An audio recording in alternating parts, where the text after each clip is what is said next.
agenda menaklukkan Venezuela ini adalah agenda untuk memutuskan hubungan solidaritas antara Amerika Latin dengan Timur Tengah secara politik.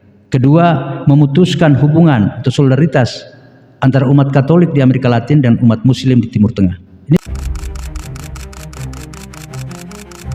Saya sekarang tidak terutama sekali berbicara sebagai presiden mandataris.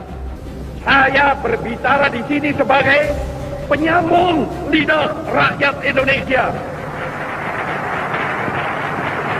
Apa sih hubungan Venezuela ini, Maduro ini, dengan rejim Make America Great Again yang dikendalikan oleh kelompok jaringan military technology industrial complex dan agenda Benjamin Netanyahu Make Israel Greater Again. Ini perlu kita lakukan untuk agar kita tidak kehilangan konteks ya, dan tidak kehilangan dinamika, tetap melihat gambar utuh dari seluruh permainan geopolitik dari kekuatan unipolar kapitalis yang sedang sekarat ini. Nah, kita mulai dari pemahaman dasar dulu bahwa memang di Amerika Serikat ini elit politik, kelas politiknya, kita tidak lagi bisa membedakan antara Partai Republik dan Partai Demokrat, karena hampir 90% dari para senator dan kongres ya, adalah dalam bahasa yang digunakan oleh Messi. Messi adalah nama salah satu senator yang menolak dibayar oleh AIPAC, ini di dana AIPAC. Hampir semua punya babysitter, jadi AIPAC ini sudah menguasai seluruh para anggota senat dan kongres ya, di Amerika Serikat. Jadi tidak lagi ada dua partai dalam konteks isu dalam luar negeri terkait Amerika Latin maupun terutama di Timur Tengah, pasti mendukung agenda Make Israel Great Again. Sementara pada saat sama soal presiden juga kita pahami ya bersama dari waktu ke waktu bahwa memang presiden Amerika Serikat ini tidak bisa menjadi presiden tanpa dukungan dari Zionis AIPAC ini yang mengendalikan semua ya, selain kemudian kita bicara tentang Wall Street ya, yang seringkali berbagi dukungan kepada dua kandidat atau tiga, tapi sebenarnya sama tujuannya, bahwa nanti kalau pergi ke bicara foreign policy tentang Timur Tengah atau tentang dunia, pasti memastikan bahwa Israel sebagai prioritas gitu. Sehingga akhirnya kan kita melihat ya bahwa selalu presiden seperti Obama punya komitmen tidak akan ada perang, tapi tidak akan perang. Dia adalah diberi hadiah Nobel, tapi sesungguhnya kita ketahui selama dia memerintah selama 8 tahun ya, 2 periode 2008 sampai 2016 ya, justru perang terus berlanjut dan diperbanyak ya, perang atau agresi yang dilakukan oleh Amerika Serikat. Begitu juga Donald Trump periode pertama yang berkomitmen untuk menghentikan perang karena perang itu dianggap merugikan Amerika Serikat, dan ternyata ya tadi dari waktu ke waktu Donald Trump terdesak. Di periode pertama dia diganggu terus oleh Deep State, CIA, FBI dan semua dinas intelijen dan badan intelijen Amerika Serikat yang memang sudah dikuasai oleh kekuatan ini. Barulah pada periode kedua Trump ini kita melihat ya dia juga tetap melanggar komitmennya menghentikan forever war ya dalam kampanye melawan Biden ya dan Kamala Harris, tapi pada akhirnya faktanya adalah dia dalam setahun ini terbajak dengan mulai dari isu genosida yang kemudian didukung, lalu kemudian eskalasi dengan Iran gitu ya. Dan kita melihat memang ditambah lagi peristiwa terkini ya disebut Epstein File ini, dan oleh sebagian besar kalangan diduga kasus Epstein File ini adalah sekarang ini yang sedang menyandera tidak hanya Trump tapi hampir seluruh faksi-faksi dalam kasta atau kelas politik di Amerika Serikat, melibatkan Bill Clinton selain Donald Trump ya, Bill Clinton dan bahkan keluarga kerajaan di Inggris ya. Di sana ada Pangeran Andre. Diduga ini di semacam pemerasan gitu ya, di mana Trump dan Clinton gitu ya, Bill Clinton dan sejumlah politisi di Amerika termasuk tadi Pangeran Andre difasilitasi untuk terlibat dalam pelecehan seksual ya kepada anak-anak perempuan yang diatur oleh seorang Epstein gitu, yang kemudian terbunuh secara tak terduga ya, dan menjadi skandal juga di Amerika karena ada semacam penipuan kamera ketika peristiwa terjadi, dia dibunuh di dalam tahanan sementara FBI. Bahwa ada isu besar ini Epstein File ini yang diduga yang membuat Trump ini dia akhirnya memilih mengikuti agenda Zionis AIPAC, mendukung genosida di satu sisi dan memastikan bahwa agresi terus dilakukan pada negara-negara yang dianggap sebagai negara yang menentang atau pro Palestina dan menentang agenda genosida Israel atau agenda wilayah Israel Raya ini ya. Jadi bagi agenda Make America Great Again dari faksi Zionis ini maupun dari agenda tersendiri yang memang selama ini menjadi agenda Benyamin Netanyahu yang disebut Make Israel Greater Again, Timur Tengah tidak boleh menjadi satu konstruksi kekuatan regional yang mampu bersatu dan menghadang Israel ini. Oleh karena itu memang Timur Tengah harus menjadi wilayah yang terpecah belah ya, divide and rule. Iran ditargetkan, Hizbullah ditargetkan, ya Yemen, ya, bahkan Suriah, dan semuanya masing-masing punya citra ya di dalam beberapa tahun terakhir sampai tahun lalu kita melihat Hasan Nasrallah dibom ya, dibunuh secara brutal ya bersama keluarganya. Hamas ya, ketua Hamas Hanafi ditembak ya, dibom juga ketika dia berada di Tehran. Kita melihat juga delegasi Hamas yang ada di Qatar juga terbunuh dalam rangka untuk misi perdamaian atau negosiasi dengan Israel. Lalu ke belakang lagi kita melihat peristiwa terbunuhnya Presiden Iran ya dan Menteri Luar Negerinya, termasuk ya yang terpenting ada pengambil alihan kekuasaan secara cepat oleh Al-Jolani atau Al-Sarraj ya, mantan pemimpin Al-Nusrah yang terkait dengan Al-Qaeda yang dibesarkan oleh Amerika Serikat dan Turki di Idlib, menumbangkan Al-Assad ya, pada tahun lalu ya. Lalu kemudian sekarang si Al-Sarraj ini, Al-Jolani ini dirayakan sebagai satu proksi penting, disambut di Washington di White House gitu ya, dan dianggap sebagai tokoh penting kekuatan proksi Amerika dan Israel di Timur Tengah.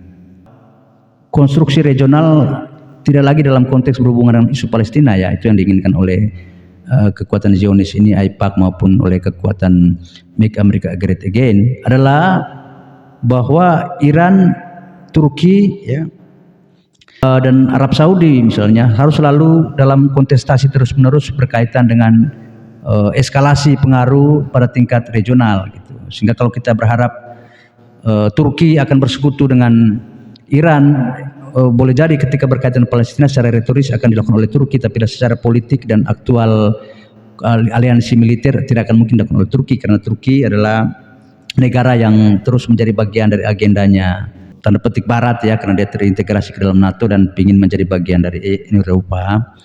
Lalu kedua, Turki punya riwayat untuk menjadi kekuatan tersendiri dalam geopolitik Timur Tengah ini ya, untuk mewakili Islam tanda petik ya. Sementara kalau kita melihat Mesir, Al-Sisi menumbangkan Morsi ya, dari gerakan kekuatan Islam politik. Nah, itu membuat Mesir secara politik menjadi abu-abu dan menjadi kekuatan yang tidak bisa diharapkan ketika untuk dijadikan penekan bagi agresi atau genosida Israel terhadap Palestina. Belum lagi kita bicara Yordania, negara kecil lagi di sekitarnya yang memang monarki yang terus mencari aman ya, seperti Arab Saudi gitu dan seterusnya. Dan seringkali negara-negara ini bermain dua kaki, di sisi mendukung Hamas, tapi di sisi yang lain pada saat yang lain juga terus sepakat dengan agenda Israel sendiri karena mendapat tekanan dari Amerika Serikat dan seterusnya. Dan ini relasi yang kompleks yang membuat akhirnya kita hanya bisa menyaksikan dan bersedih dengan isu Palestina ya. Sementara secara nyata kekuatan negara-negara di Timur Tengah tidak bisa melakukan tindakan-tindakan aktual untuk menekan atau menghentikan genosida itu. Dengan kata lain, untuk Timur Tengah ya, kita pastikan tidak boleh menjadi satu konstruksi regional yang kuat gitu ya. Dia harus selalu dipecah belah sehingga agenda Make Israel Greater Again itu berjalan gitu, dan itu kita lihat sampai sekarang ya, dan banyak sekali citranya di sana. Lalu dari cerita tadi ya, betapa pentingnya Venezuela ini karena peristiwa di Amerika Latin ini, konstruksi peran Venezuela ini tidak berbeda dengan misalnya peran Iran di Timur Tengah ya. Venezuela ini adalah tidak hanya sekadar tadi ya, kalau kita bicara punya minyak ya, cadangan minyak terbesar ditargetkan, dan tentu saja kita sepakat dengan argumen itu tentang Venezuela menjadi sangat strategis bagi China ya, dalam perseterunya dengan Amerika Serikat, atau sebaliknya sangat penting bagi Amerika Serikat dalam perseterunya dengan China, baik dari segi trade, rute perdagangan, investasi maupun energi. Tetapi yang tidak kalah penting yang kita bicarakan saat ini adalah bahwa Venezuela ini menjadi salah satu kekuatan negara di Amerika Latin yang terus memberi pengaruh anti-imperialisme, anti-Zionisme Israel terhadap dan anti-genosida terhadap warga Palestina gitu. Dan Anda akan menemukan itu tiap tahun ya, tiap saat, baik ada di dalam sebagai anggota dewan tidak tetap di PBB gitu ya, di dalam Security Council maupun di dalam General Assembly, mulai dari Chavez gitu ya, yang sangat anti dengan Bush waktu itu, dan pidato yang terkenal di sidang umum PBB itu, yang menyamakan Bush dengan setan yang berbau belerang gitu ya, karena membawa kematian di mana-mana, sampai kepada pidato wakil presiden ya Delcy Rodriguez yang selalu berkobar-kobar dan bersemangat di Assembly, dan juga hampir sebagian besar dari pemimpin di Amerika Latin. Tahun lalu kita bertemu dengan pidato yang sempat viral dari Presiden Pedro ya dari Kolombia gitu ya. Begitu juga presiden dari Kuba, kita lihat presiden dari Kolombia dan Meksiko juga ya, terutama ketika masih dipegang oleh AMLO ya, sebelum berganti beralih ke kadernya yang sekarang Sheinbaum itu ya. Lalu kemudian ya kita ingat lagi kalau kita bicara Venezuela, Kuba ya, kita bicara tentang Brasil ya, karena di sana ada kontestasi internal yang terus berlangsung di Brasil ya, antara Lula yang memimpin jadi presiden sekarang ini dengan kekuatan Bolsonaro ya, atau kekuatan yang disebut sebagai gerakan fasis lah begitu, yang pro Amerika di Brasil ya. Lula mengadili Bolsonaro yang dianggap oleh Trump sebagai kriminalisasi politik terhadap Bolsonaro gitu. Ya berkaitan dengan pemilihan umum ya. Itu berdampak juga ya, dengan kemarin ya terjadi perang tarif antara Lula dan Trump ini, yang sebetulnya ada faktor Bolsonaro ini. Sementara kalau kita bicara Bolivia, sudah jelas ya, berkali-kali Bolivia diganggu ya sejak kudeta 2019 terhadap kudeta parlementer ya gitu ya, oleh Janin ya, proksi Amerika Serikat di Bolivia terhadap Evo Morales yang kemudian mendapat suaka dari Meksiko. Lalu kemudian 2024 Luis Arce pengganti Evo Morales juga dikudeta secara militer kan, tapi kemudian kembali lagi Luis Arce menjadi presiden Bolivia sekarang ini. Dan itu semua ada tangan-tangan kekuatan unipolar di belakangnya ya. Kita mengikuti semua berita internasional, perdebatan di Amerika, di Kongres. Jadi itu bukan konspirasi, itu kenyataan, dan itu sudah menjadi agenda mereka yang dibahas di dalam ruang Senat dan Kongres maupun dalam pernyataan-pernyataan wawancara dari Trump sampai kepada para politisi semuanya. Lalu berikutnya kita lihat ya ada Meksiko ya, Meksiko terus, tapi Meksiko tentu punya hubungan dagang yang tidak bisa, yang membuat Meksiko harus selalu mempunyai posisi strategik ambivalens. Tapi kemudian secara ideologis Meksiko tentu berada di belakang Venezuela dan mendukung agenda kemerdekaan Palestina ya, atau anti-Zionisme Israel. Lalu ada Nicaragua ya, yang keras ya, warisan lama pemerintahan sekarang yang memang mentang karena punya sejarah panjang dengan kebrutalan intervensi Amerika Serikat ya dalam politik internal ketika memasang instalasi rejim fasis, rejim militer untuk menghadang gerakan Sandinista dengan memproduksi apa yang disebut sebagai gerakan kontras itu. Dan Presiden Nicaragua hari ini juga adalah bagian dari kekuatan itu ya, kekuatan anti yang sangat vokal ya terhadap agresi Amerika di mana-mana, dan termasuk menentang genosida ya, dan mengutuk ya perbuatan Benjamin Netanyahu di Timur Tengah itu. Terutama juga kita jangan lupa ya soal Kolombia di bawah Presiden Pedro yang berkobar-kobar dalam pidatonya itu ya, dan menegaskan posisi ini seorang mantan pemberontak ya terhadap pemerintahan yang sekarang menjadi presiden, dan punya riwayat sosialis kiri yang luar biasa dan anti imperialisme. Jadi kalau kita lihat bagi Amerika Serikat yang tradisionisasi ini, bagi Trump terus dibisikin, terus dikomporin oleh Rubio dan Ted Cruz, nanti kemudian didukung oleh banyak sekali kekuatan di pemerintahannya, terutama politisi yang punya latar belakang Hispanik gitu ya. Selain yang kritis seperti langka sekali 1-2 orang saja, mungkin seperti Ocasio-Cortez dari Partai Demokrat. Yang jelas agenda dari Trump hari ini adalah melanjutkan agenda yang lama yang sebetulnya itu agenda disintegrasi Amerika Latin. Amerika Latin tidak boleh menjadi satu kekuatan seperti Uni Eropa. Amerika Latin yang negaranya kurang lebih sekitar 30-32 negara ini, termasuk negara-negara kecil ini, harus menjadi proksi-proksi dari kekuatan. Kalau memang tidak bisa seluruhnya menjadi pro Amerika dan pro Israel, dia harus menjadi kekuatan yang netral atau terbagi-bagi ke dalam faksi-faksi, sehingga kemudian kita melihat ada ya selak yang sangat kritis terhadap agenda imperial Amerika dan Zionis Israel. Tapi kemudian juga ada Mercosur yang selalu diganggu dari dalam, sehingga Mercosur selalu sulit membuat keputusan bersama. Ketika kita bicara hubungan tadi antara Venezuela, Amerika Serikat, dan kita bicara Israel dalam agenda besar ya, zionisasi kebijakan luar negeri Amerika Serikat, maka jelas ya bahwa memang regime change ini akan terus berlanjut ya. Kita menunggu apalagi aksi-aksi yang akan dilakukan oleh Amerika Serikat ini.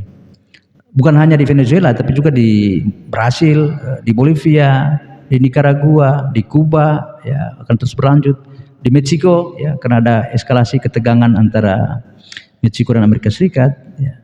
Bagi Tel Aviv maupun bagi Washington, Amerika Latin ini sangat bermasalah secara dalam diplomasi politik bagi mereka ya. Karena yang paling vokal di General Assembly ya menentang agenda ini, baik di Security Council sebagai anggota tidak tetap maupun konsolidasi Amerika Latin menentang ini di General Assembly atau sidang umum PBB. Lalu berikutnya nih menarik nih, sekarang masih berlangsung terus perang narasi nih. Amerika Latin dikonstruksi sebagai Katolik, Kristen gitu ya, yang terhubung dengan Zionisme Yahudi atau Zionisme politik maksudnya ya, bukan teologi semata ya.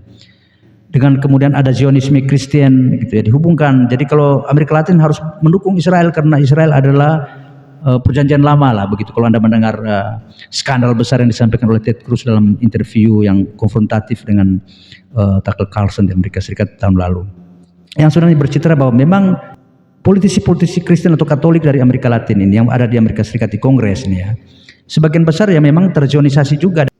Apa yang terjadi di Venezuela ya, terjadi Maduro ini menyingkap juga tadi kita bicara soal propaganda atau perang ideologis ya, antara demokrasi versus otoritarianisme, ya, antara civilization versus barbarisme gitu ya. Dan di situ diharapkan Amerika Latin adalah bagian dari civilization umat Katolik, umat Kristen gitu ya. Bagian dari satu proyek besar Zionisme, karena nanti dalam perdebatan teologi digiring ke sana gitu loh. Seakan-akan Katolik dan Kristen ini menjadi bagian dari agenda Zionisme ini. Sehingga kita lihat ada perdebatan besar panjang sampai sekarang tentang Zionisme Katolik, Zionisme Kristen gitu ya. Selain Zionisme Yahudi ya tentu saja. Yang hari ini bagusnya menjadi perdebatan di Amerika Serikat. Dan itu membuat kesadaran baru bahwa ternyata selama berapa dekade ini terjadi pencucian otak kepada umat Katolik dan umat Kristen yang melihat agenda jahat politik Zionisme di Israel ya terhadap Palestina dibenarkan atas nama tanda petik chosen people dan seterusnya. Dan menarik sekarang diperdebatkan tidak lagi sebagai satu percakapan belakang layar, sudah menjadi bahan perdebatan di media sosial dan televisi. Agenda menaklukkan Venezuela ini adalah agenda untuk memutuskan hubungan solidaritas antar Amerika Latin dengan Timur Tengah secara politik. Kedua, memutuskan hubungan atau solidaritas antara umat Katolik di Amerika Latin dan umat Muslim di Timur Tengah. Ini semua bagian dari skenario dan ini dibicarakan tidak semata-mata konspirasi. Ini dibicarakan oleh Benjamin Netanyahu, dibicarakan oleh para politisi di Amerika Serikat ya. Yang terutama yang terkenal sekali yang melalui Ted Cruz dan yang lainnya tentu saja ya. Kalau Anda mengikuti dengan saksama berita-berita dan perdebatan di Amerika Serikat maupun perdebatan internal di Israel.